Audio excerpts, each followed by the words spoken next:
All right, so welcome, folks. Thank you again for joining us for today's Webinar Wednesday event, an Introduction to Social Enterprise Work. I already introduced myself. I'm Hyacinth McKinley, and you're going to be led in this conversation today by our wonderful Director of Community Economic Development, Kevin Kelly. You can see him there on the screen. Just want to do some introductory slides, and then I'll turn things over to Kevin. So as we like to do, we start all of our events by reciting the promise of community action together. We do that on purpose because it grounds us in our work. Despite our different focus areas, the different departments we might work in, even our geographical differences, this is the one thing that centers us in our work. And it states that community action changes people's lives, embodies the spirit of hope, improves communities, and makes America a better place to live. We care about the entire community, and we are dedicated to helping people help themselves and each other. So a little bit about our project. We're bringing you this webinar as a part of the learning community. And what we do on this project is we analyze outcomes and innovative practice models across community action that will help you all alleviate the causes and conditions of poverty. Or to put it more simply, basically we're here to help you all build your capacity to fight poverty more effectively in your communities. So you can see the overarching goals of our project here are practice transformation within your organization, how we can bring you those practice models, up-to-date research, all those kind of ideas to help you all do your work in a more informed way. We hope that'll lead to changed lives, not just with the customers that you serve, but also inside of your organization, across your staff. And by doing those two things, we hope to achieve and see more thriving communities across the United States. So you can see here some of our focus areas this year. Today's conversation is part of the one that you see there in the top left, social enterprise. But you can see some of the other focus areas that we're really drilling into and providing you with updates and research on this year. We think this work is important because, I already said that, but we'll go back just a second. This work is important because it helps us to enact and to work towards achieving our theory of change as a network. We see that the work that we do on this project helps you all think about how you can do that middle piece where it says services and strategies in a more informed way, and that will help us as a network to achieve the 3 national goals that we see there at the top of this image. So here's our wonderful team. I'll take just a minute to introduce everyone. We're led in our efforts by Tiffany Marley. She's our Director of Practice Transformation. I'm also joined by my other wonderful colleagues, Lil Dupree. She's our Senior Associate for Research. Courtney Kohler, she is our Senior Associate for Training and Technical Assistance. You can see Kevin, who you're going to hear from in just a minute. Also part of our work is Liza Porras, Jeannie Chaffin, former OCS Director, and she's a consultant with us on our whole family approach efforts. And we have a new team member, Amy Roberge, and she is our program associate on this work. So, with all of that being said, I'm going to turn you guys over into the more than capable hands of your presenter today, Kevin Kelly. He is our Director of Community Economic Development, and he's going to lead you guys in a great conversation on what it takes to start and think about doing a social enterprise. So Kevin, whenever you're ready, take it away. Hey, thank you, Hyacinth. I'm glad to see so many people signed up and participating for today's session on social enterprise. I think we can give you a good overview on that, and then of course if you have specific questions about something you might be thinking of, please contact me. You'll see some information in the last slide about how to do that. Well, what the heck is a social enterprise anyway? Let's be clear about that before we get going, at least for today's conversation, because I've had people ask me and say, well, we've heard different definitions from different people at different times, and I'm not quite sure what they're talking about. So for our purposes today, it's a business that addresses a basic unmet need or solves a social or environmental problem through a market-driven approach. Or another way to look at it is a double bottom line. So it's both making money, but it's also helping to solve a problem or meet a need. So why have community action agencies started social enterprises anyway? What are they trying to do? And it's really come down to a combination of things, looking at the examples from our members around the country. They're either trying to earn unrestricted income, which then gives them money to assist more people. And some are frustrated because there's a whole line of people that wanted services, but they couldn't serve them all. So they had waiting lists that were too long, and they were frustrated about getting adequate funding. So that's a way to address that. Another is to provide employment for specific groups of people within the community that had barriers. So it could be people with disabilities. It could be people who have been incarcerated, people who had drug or alcohol histories, things like that. So sometimes you see a combination of the two. Often it falls into one of those two areas. And what are some examples of social enterprises that have already been created by community action agencies? So these are real things that are ongoing. It's not something that I've made up. It's a fantasy, but this is a real-life example. So you can see some of them up there. There's another page you'll see in a second. So let me mention just a couple of them. Catering. A number of community action agencies, and perhaps yours, some of the people in the audience, have kitchen facilities because you're preparing food for the Head Start kids. Well, that same facility can be used for social enterprise as well. And so renting out space for people who have catering businesses to come in and prepare their food is one way that they've been able to make some money off of that. Also preparing food for other institutions in the community, other child care providers, senior citizen homes, things like that. A couple of our members are involved in hydroponics, so they have growing lettuce, herbs, spices, things like that they then sell to restaurants in the community. Some of them sell to retail stores as well. The cleaning company, handyman, the energy, there's different examples of that. So solar power is becoming more popular. A couple of our members are actually installing solar panels on buildings and using that as an enterprise. Up in Alaska, you'll see a picture of this later on, they found industrial-sized heaters for the coldness up there that are made in Scandinavia, and they've gotten the rights to sell that in Alaska, in the northwestern provinces and territories in Canada. So you kind of look around and say, what opportunities are here? What do we have in our part of the country that could lend itself to a social enterprise? I'll go on and show you some other ones. Building deconstruction and whitewater rafting, you might not think of those off the top of your head. The building deconstruction comes from a member in Pennsylvania, some abandoned buildings there, and instead of bulldozing them, hauling everything away to the dump, they have a crew that goes out and takes them apart little by little and can reuse 80–85% of the materials, which they then resell to a large building that they have a retail site.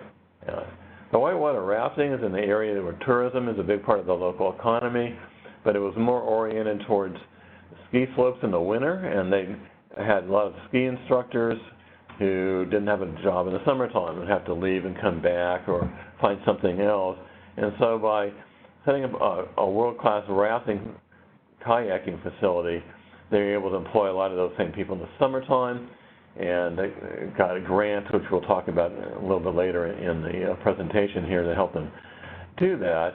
But it actually has world-class, they've had world competitions in kayaking out there in the rural part of the very western county of Maryland. What else is up here that's kind of really different? The motel franchise is not quite done, but that's sort of an interesting one. Or one of our members had another social enterprise of making money off of it, and a hotel chain, in this case Holiday Inn Express, saw what they had done and said, hey, this is maybe somebody we would like to partner with, and came to them with an offer. They said, we had a study, show that your small town could handle one of our hotels. How would you like to become an owner of the franchise? Partner with us and make money off of that. So they're pretty far along in the planning on that one. So hopefully in a couple of years we'll have that as another success on our list here. Well, what are some of the approaches to creating a social enterprise? like I said, you need to try and build on an asset that you already have, like the kitchen facility, or you have a lot of tourism. You know, look at what sectors of the economy are strongest here, and how can we build on them. So agriculture is one. The wind in Washington State, so they have a lot of wind off the Pacific Ocean, so they have wind turbines there that generate electricity, and then they sell that electricity to the local utility.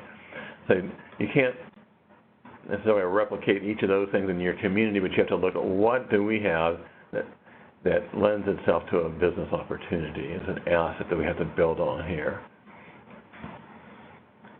And sometimes there's a lack of something. So there's one, it's not a community action agency, but there's a group in South Texas on the border, Mexico.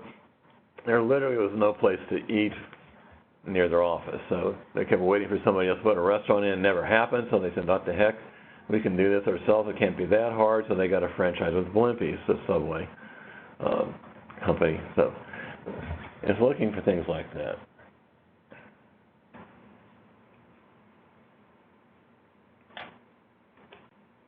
Okay. The whole continuum of options, you might hear some of what I said, so wait a minute, that's a lot riskier, it's a lot different than what we've been doing. I think that's too big of a jump. That's something I don't have the risk tolerance for. But if you have a little risk tolerance or you have a lot, there's something in that list that I showed you that you could do.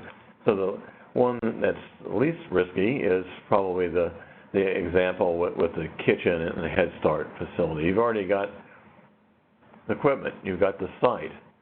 Instead of locking it up when the kids go home, you can use it for other things. In a sense, you're kind of wasting it because it's there and it's not being used part of the time. So this is taking the next step from what you're already doing. Whereas the wind turbine and the kayak whitewater rafting facility, those are pretty different. But again, they're trying to build on assets that they had. So it depends on what your risk tolerance is, but you should be able to find something that fits your risk tolerance and your assets. You have a question here? I have a question, Ed. So someone wanted to know, do you have the exact name of the organization who did that franchise in Texas that you mentioned? I do, yeah. You can either email me or so you just have their name. Or if you tell me, I can Google it and I can send them the information too through the chat. Yeah, it's. I have to look it up. It's housing something of South Texas. I forget the whole name, but I have a slide. Okay. It's my computer, so I can send that out. In fact, I can send it when we send out the recording. Okay. You can just put it in there.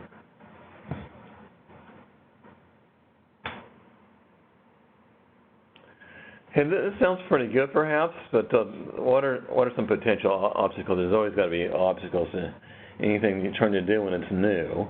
And here are the most common ones. It's not all of them, but it's the ones I see as most common. We don't have the expertise. We don't have the existing funds to do this. We don't know where to start, and we've never done anything like this before. So that can all sound a little daunting, so I wanted to go over each of those things and talk about them some. We've never done anything like this. Well, as I said before, you may have done something almost there. If you already have the equipment and you're used to preparing meals for the kids, you could turn this into a social enterprise. So it's not as daunting as it sounds. Another example was a group that's training folks in the food service industry. And so just training them and then sending them on their way. They said, why don't we actually open a couple of restaurants? And so they're working on what they've been trained, and you're giving them on-the-job training, but you're also having them interact with the public. People come in there and buy breakfast or lunch, and so it's like the next step up from the training, just making it real life. And so one of our members in New York actually has 3 restaurants in their area that they use for this. And going back to my earlier statement, this one is one of the examples where they're really focused on finding employment for people that have had a hard time and have barriers to finding employment. Like I said, all those examples I put up there are real life. So people have done this. Don't feel too afraid. Oh my God, I know what I'm doing, and nobody's ever done anything like this. A lot of groups have done social enterprises around the country, and we're going to talk about resources that we have where you can look up some of those in just a little bit.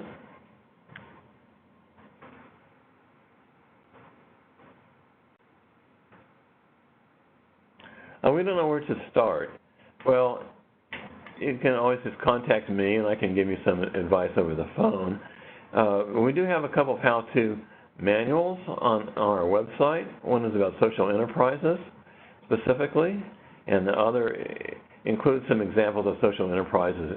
In the back of it is more a broader piece on economic development. There's also a profile book, which I'll show you later on, and it has profiles of our members that have done community action, broadly speaking, which includes business lending, includes business incubators, different kind of housing projects, and includes social enterprise. So if you go to our website, there's a tab, CED, and you go down on that, you'll see it towards the top. And if you click on the book and go to the last couple pages, there's an index, and you are just interested in social enterprise, you just go down, you see the list there, then you can go find those sections, because it's alphabetical by state there. One of the things that you should do at the beginning is look at whether or not you want to create a subsidiary organization, or whether you want the social enterprise to be a program within your community action agency. And depending on what you want to do, and some of the tax implications and some other issues may lead you to go in one direction or another. But you should have a conversation with your lawyer early on, once you have some idea of what it is you want to do, so they can give you advice on how best to structure it. You should put together a business plan.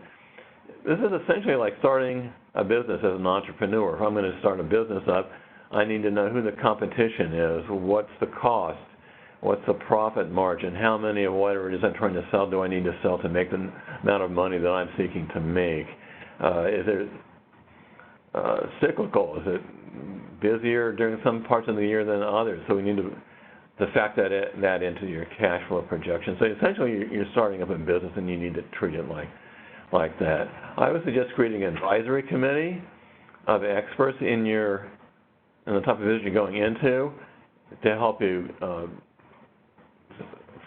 format your questions that you need to ask people, come up with a plan on what funders to go to, who you might want to have as a consultant early on, things like that. I know Small Business Administration has a program called SCORE with retired business executives. Some of them may have the expertise in your area, so I would start by contacting a local small business office. But since your board has 1/3 of membership from the private sector, you can also go to that and use their connections and see who they know that may be of use in this project. We don't have existing funds for this, which is typically the case.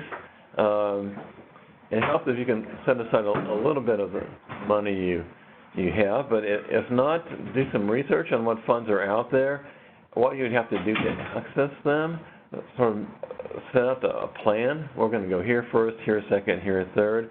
It's better to start out smaller and more local, and then build up to state or regional and then national.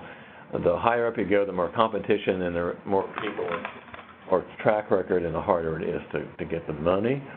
So I would start with people you know. Again, use your board connections between the public and private sector people on your board. You should have some connections that would help you with this. And all the other partnerships you often have, you may know the local community foundation and so forth. Also, the middle thing, do what you can a little at a time. The folks in Salt Lake City the example I was giving with the kitchen, they didn't go out and just buy all the kitchen equipment at one time and just do it immediately. They have the money to do that. So they've got some money, bought some equipment. Next year they bought some more equipment. And they bought some more equipment.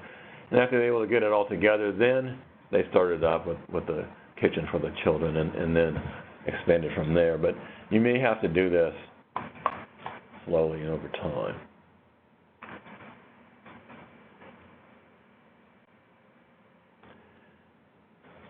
Now, one of the programs I wanted to mention is a possible funding source, the Office of Community Services Economic Development Grant Program. As you can see, they make grants of up to $800,000. In many places in the federal government, you can get grants for nonprofit kind of stuff at this level. They are large scale. They want to say prior experience. They do have a specific interest in social enterprise, and have been talking about doing a set-aside for grants to social enterprises. They do like community action agencies because of the range of services, and so they do look favorably upon applications from community action agencies. Now, in visiting some of our members who run social enterprises, a couple of them didn't really have experience in economic development before they were able to get these grants, but they had experience in housing or running other programs. They're big agencies. They have the administrative capacity to run this, program capacity to run a project, and they're able to convince the Office of Community Services that they could handle the grant. So it's something to watch out for. The application deadline for this year has passed, but we do have on our website a recorded webinar by a woman who is a consultant and works with groups that does their applications. You can or cannot, whatever you prefer, hire a consultant, and you can work both ways. But she gives you a lot of advice that somebody's been doing this, insights on how the whole thing works and what you should do on this. We also have a guidebook that does talk about this program and some of the things that you need to keep in mind if you're going to apply for that. So again, it's on the website under the CED drop-down button.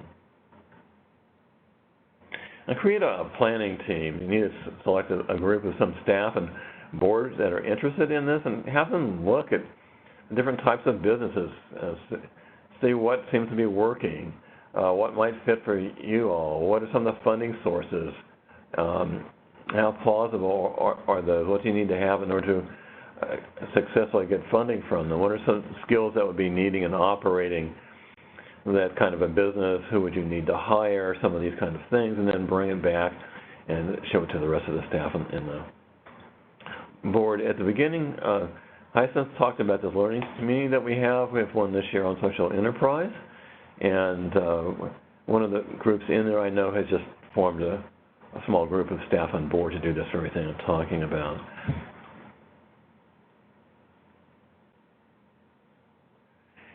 And you should early on decide on what your goal is. If you're trying to make money for your community action agency, doing the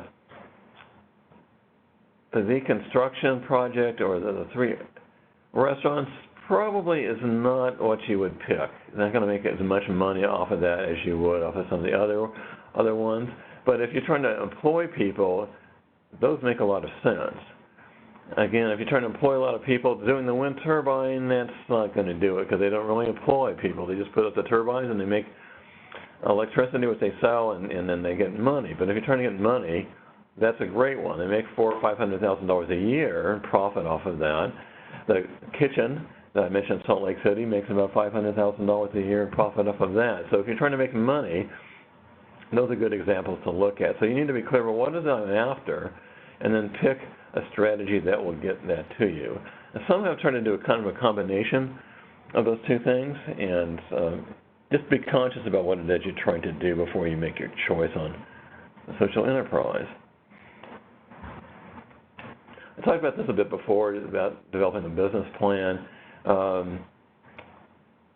Again, one of the best resources is the SBA. There's their website up here. We'll send you this slide so you can see this later on. They have a sample business plans on their website, so you can pretty much follow what they have, and if you do it well, you'll have a good business plan at the end of that. The cash flow is where I see a lot of problems, so be particularly careful with that. I used to run a nonprofit group that was a small business lender, and we would get some interesting cash flow. So just be sure you take that seriously, and you're not going to make lots and lots of money the first month that you're out of the gate. It's just not realistic.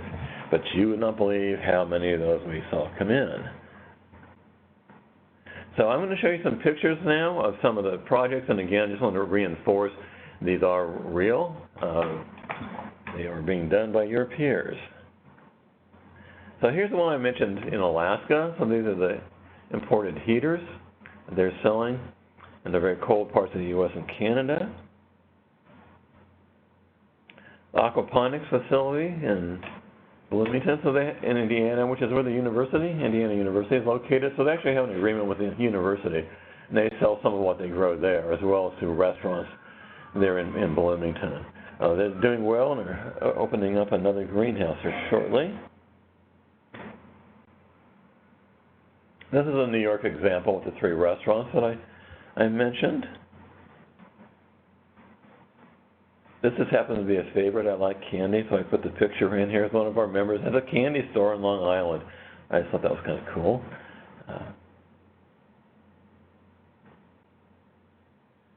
Cleaning company in Indiana.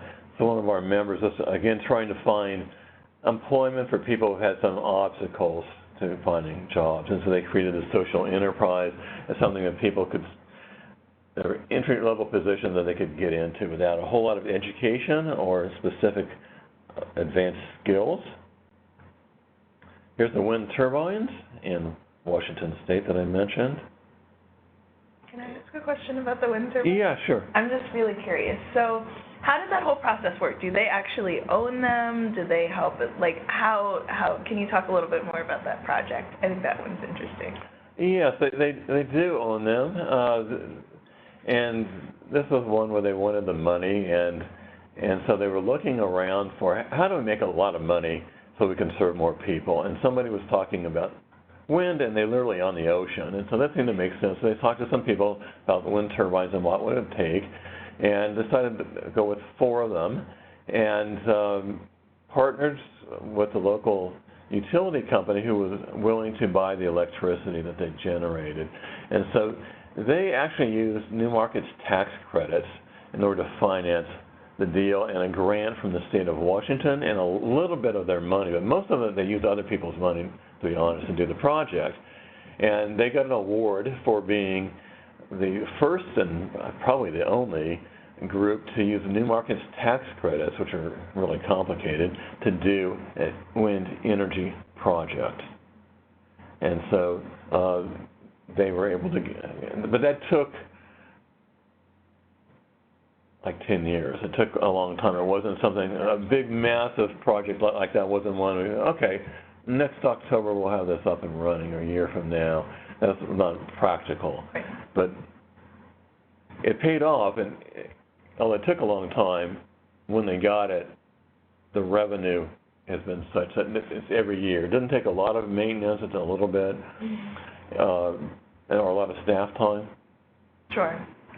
But that's a good example of one of those things that you talked about, of why it's important to have a clear idea of what you're going to do, and also the timeline in which you want to do it. So, thank you. Is it right that they also use the revenue to go toward LIHEAP payments, LIHEAP assistance? Is that right? It's all their social customers programs that they're running.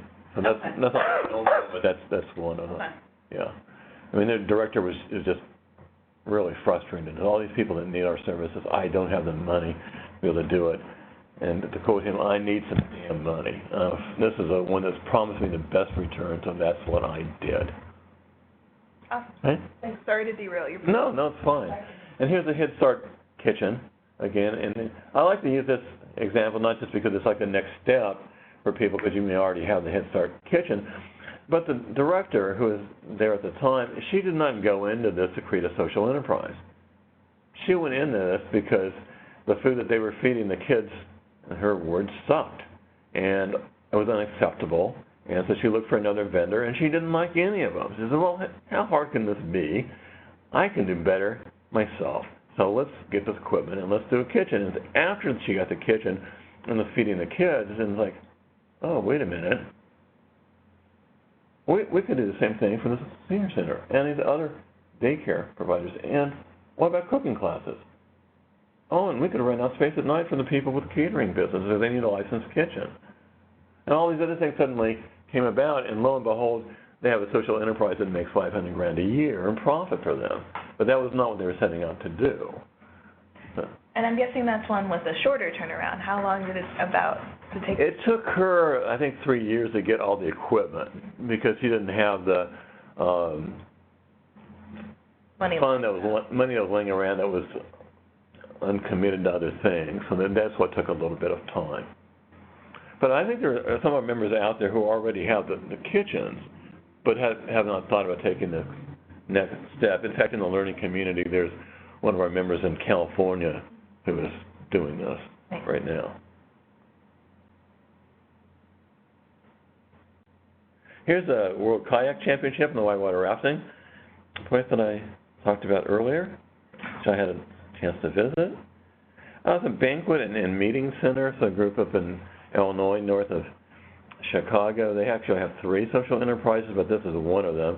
So people in the community were looking for a place to hold events. There's a healthy Latino community there, and quinceañeras for girls who turn 15 is a big deal. So they rent out that quite a bit for that purpose, and as well as birthday parties and other kind of community functions. So just having a space that is more affordable than going to a hotel has been a way for them to make money. I mentioned the solar power installations. Here's an example.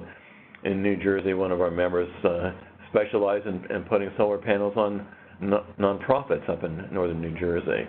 So the Archdiocese of Newark is one, and Girl Scouts and a number of others. They were not really having their needs addressed by the for-profit solar installers. Here's an example in Pennsylvania where they focus on agriculture because that's the predominant part of their local economy, and they try to help the farmers grow some new products where there's a market, some herbs, some specialty crops, and also they do what's called value added. You take the raw product and you turn it into something else, which could be canning, could be bottling, could be turning it into barbecue sauce, as one of their entrepreneurs has done. And then they sell it. They have vans that go around to the farmers markets. Every day of the week it's a different one, and they sell products there. They also have a retail store on site that they operate themselves, and they sell that. They also run a cafeteria in an office building in Pittsburgh, which is about a couple hours from there. And so Steelers. Ooh. Sorry. So a lot of options. We have a question in. Yes.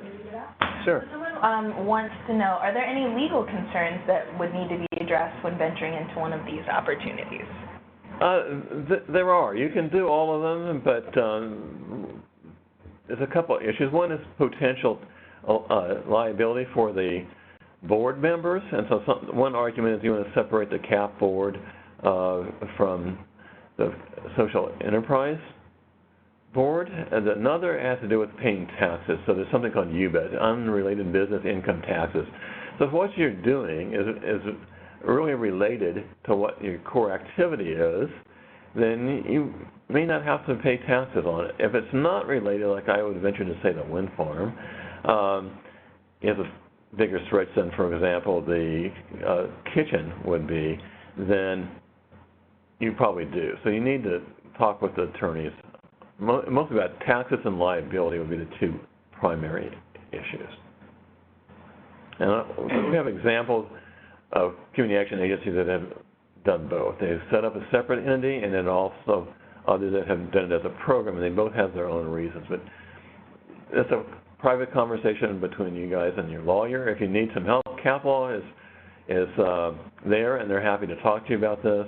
They actually wrote an article about one of the groups that I've highlighted here that if you contact me, I can also send you a copy of the article.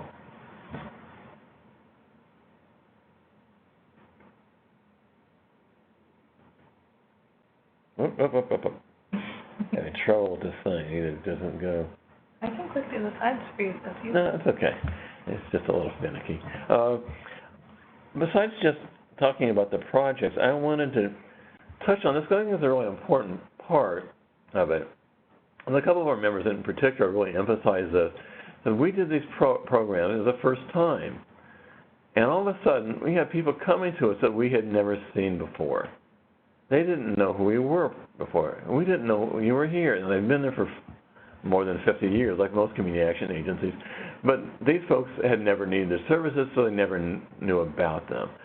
And so now they're being seen by more groups, and they're also being seen differently. So they found themselves getting offers to partner with other folks in a lot of different ways. More volunteers. So this is great what you do. I didn't know you were doing. How can I help? The group that did the wind turbines is the same one that I was talking about with the Holiday Inn Express. So Holiday Inn saw them do that and said, what the heck? These guys seem to know what they're doing. They're doing a major project. Let's talk to them. They've had other offers as well. This is not the only other one that's come in. One of our members in Michigan had somebody give them a building after they finished a project up there, which they then rent out to nonprofits, and they're making an income off of that. That would not have happened had they not been doing a tourism-related project there. So it opens a lot of other doors. So it's not just the benefits you get out of this project itself and the income from it, if that's what you're looking for, but all of a sudden you're seen differently and seen by more people. Here's a cover of our toolkit on social enterprise, which again, you go to our website, and a drop-down button for CED. It's one of the toolkits that's listed there. Here's the profile book. And again, you look at the back and the index, and you can see who else has done social enterprises, and it tells you about them. What are they doing? Where they get the money from? What's the impact been? What are some obstacles that they ran into, and how do they overcome those? And it has the contact information, so you can contact them directly. You can also give me a call. There are more than are in the book. I'm going to put it out again pretty soon with a couple of new additions. I'm going to put in a little plug for our annual conference coming up in August in Chicago.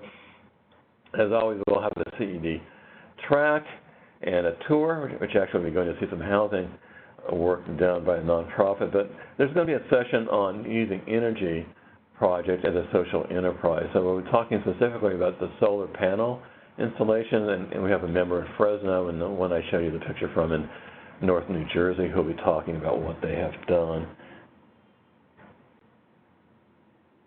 And then that's my contact information. So feel free to call me, send me an email. I'm available at any time. Just let me know what I can do to help out.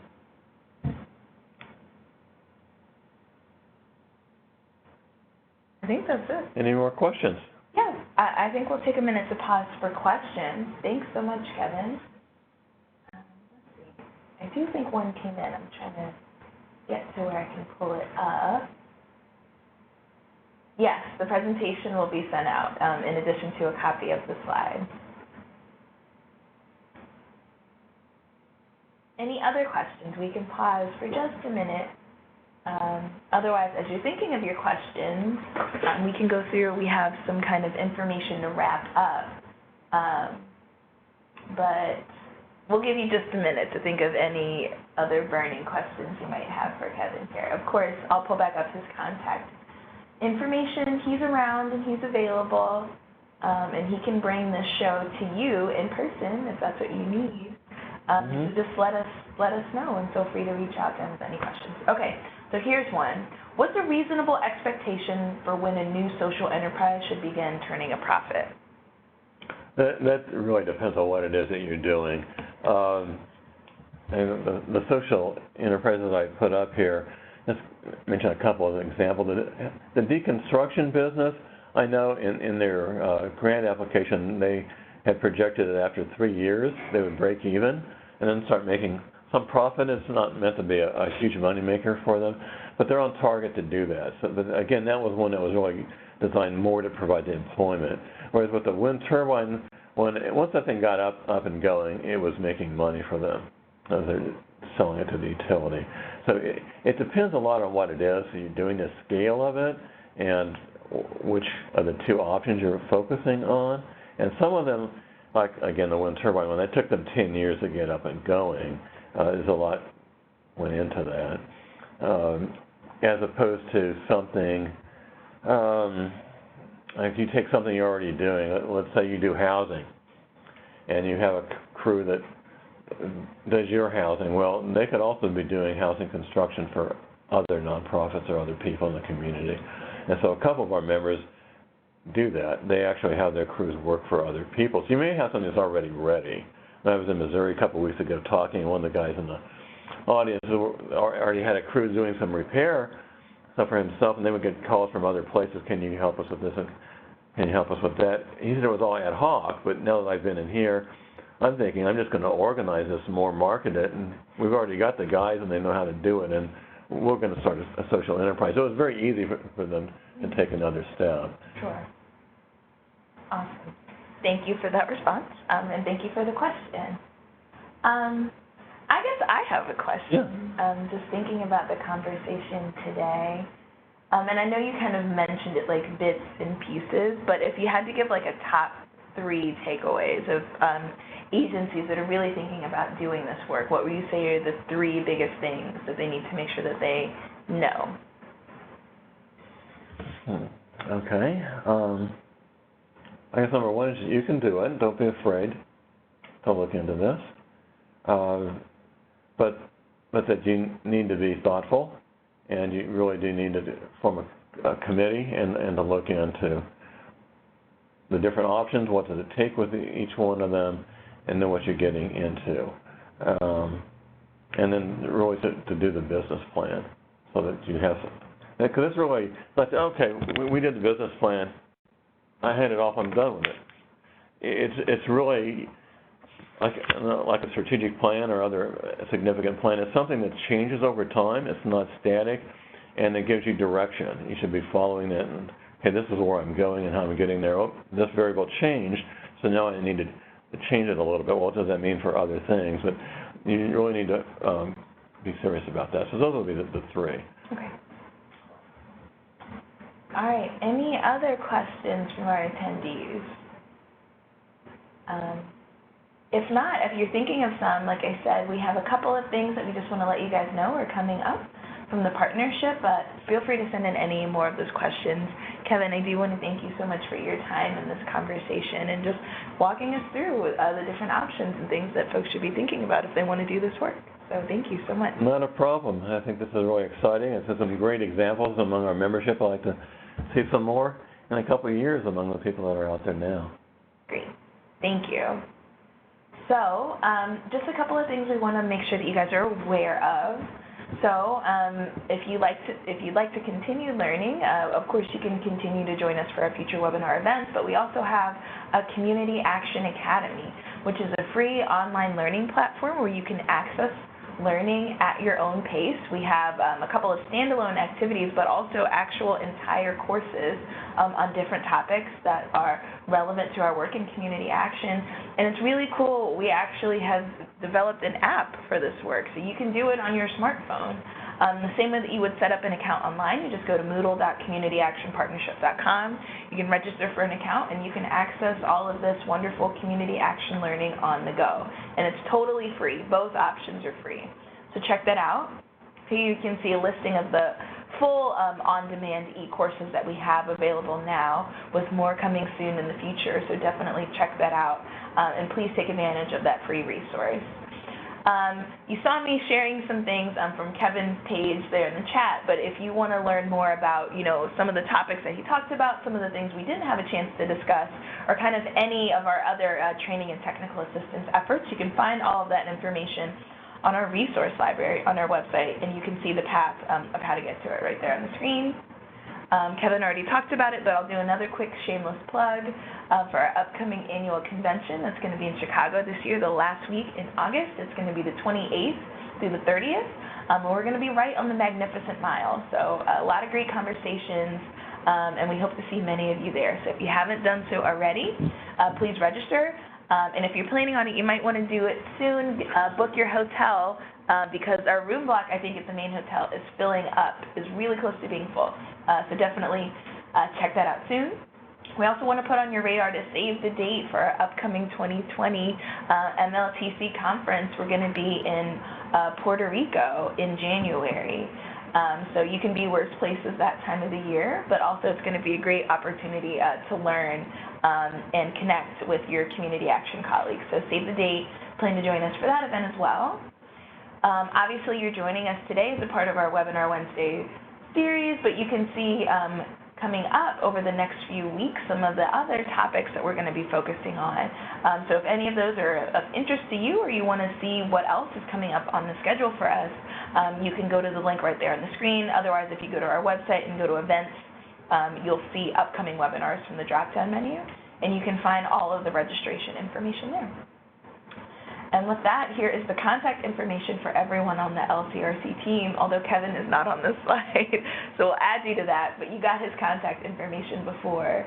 But if you have any questions, comments, ideas, thoughts, please feel free to reach out to any and all of us, and we'll do our best to help you get connected with the resources that you need. So with that, we're actually going to wrap up today's webinar. Thank you all so much for your time and attention. Once again, I want to thank our presenter, Kevin Kelly, and yeah, that's the end of our webinar. Thanks so much. Have a great day.